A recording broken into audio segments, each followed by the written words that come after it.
close eye on that throughout the remainder of the show. Now to the latest in the war in Iran. Iran's parliament speaker writing on X that the country is not looking for a ceasefire, instead sending threats to President Trump, saying, quote, "We believe that the aggressor should be punched in the mouth so that he learns a lesson, so that he will never think of attacking our beloved Iran again." That message comes as Iran applies more pressure on its Arab neighbors, this morning launching another wave of attacks against Gulf countries. Defense Secretary Hegseth saying this morning that today would be the most intense day of strikes in Iran thus far. Joining us now to discuss this and so much more is Mr. Harley Lippman, foreign policy expert back here on the Live Zone. Harley, always good to see you, sir. Welcome back to the show. Thank you. Pleasure to be here. So I'm curious. We'll start with the rhetoric that we heard the parliament speaker state earlier, and that is, we believe the aggressor should be punched in the mouth. Well, that aggressor in his case happens to be President Trump. Your response? Well, I think it says everything. It really demonstrates what we need to pay attention to, which is that Iran has been at war with America for the last 47 years, starting with the taking of American hostages at the American embassy in Iran in 1979. It hasn't stopped since then. They've killed thousands of Americans. They've blown up the American embassy in Beirut in the 1980s, the American Marine barracks back then, and they bled us in Afghanistan. They bled us in Iraq. They armed and trained our enemies in those two countries when we fought wars there. And they say death to America every day. What's unclear about that? They want to destroy America. And so with that being said, Harley, a lot of folks are asking, is this really Israel's war? I think Israel gave America an opportunity to take out an existential threat to the United States. It's arrogance for us to think we know better what our enemy means than their own words. They've been obsessed with trying to destroy America for the last 47 years. There is no precedent to that. There is no country in American history that has been more obsessed with destroying the United States than Iran. And that's the reason why we're in this war. America is fortunate to have what the Pentagon called a model ally, Israel. And the combination of the two best air forces in the world have been a force multiplier that has enabled the United States and Israel to apply extraordinary coordination, intelligence, and effectiveness in downgrading Iran's military dramatically.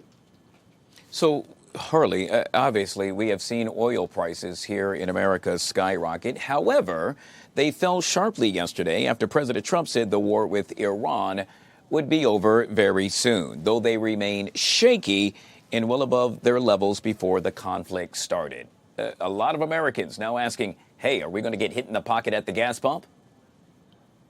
Well, whatever challenges we may have at the gas pump are temporary. A small price to pay to prevent a much bigger catastrophic world war.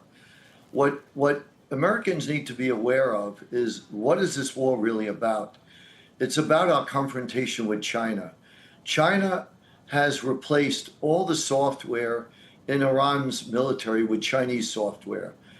Iran replaced their GPS with Chinese GPS. China has been arming Iran. They do joint military exercises, joint naval maneuvers in the Strait of Hormuz. They have been building up Iran so it's a second front against the United States to divert American military forces from Taiwan, which America would probably go to defend in the event of a war with China. So this is Trump's strategic play against China, and it is a brilliant strategy. I only wish the president would have taken the time to explain this to the American people so they understand why we're fighting this war. Yeah, obviously a war that many want to bring to an end. Not only that, but we also know that, well, Iran firing missiles at random. I'm hoping you could speak to what it is the mindset of a person that lives within that firing range is dealing with on a daily basis. It's horrible that missiles are raining down on innocent people in the Gulf countries and Israel. But interestingly, this speaks to the unintended consequences of all wars. This has united Arab nations with Israel. This is extraordinary. You have Saudi Arabia, United Arab Emirates working and coordinating and integrating with Israel to defend each other. So the unintended consequences of Iran firing missiles at hotels and restaurants. They fired a missile in Jerusalem that nearly missed the Al-Aqsa Mosque, which is a holy site to Muslims.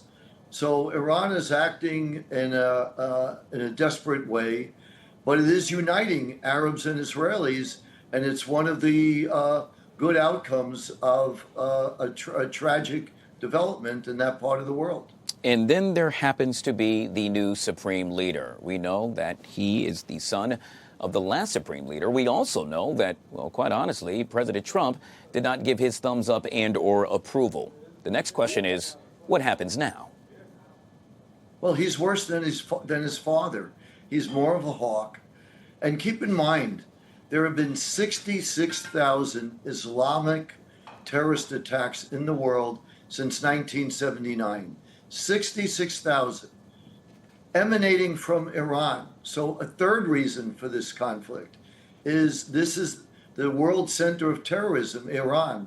So I hope President Trump stays the course and shows strategic courage, which he's been showing so far, to defeat an enemy which is bent on destroying the United States and trying to bring us into a world war. So I know everybody is afraid of what's going on, worried about oil prices, but it is actually a small price to pay, because if we succeed in Iran, it will prevent a much wider war, because China gets its oil from Iran and Venezuela, and it'd be very hard for China to fight a war and take Taiwan, which is what they want to do. China's leader has told his military, be prepared for a war in 2027. Believe them.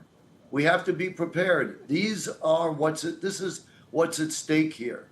And the American people, I think, really need to know this, so they support the president in this war. Harley, we're going to have to leave it there. Yet again, Harley Lippman, foreign policy expert, kind enough to join us right here on the Fox 5 Live Zone. Truly appreciate your time, Harley. We're going to bring it back closer to home, in this case, Baltimore, where officials now speaking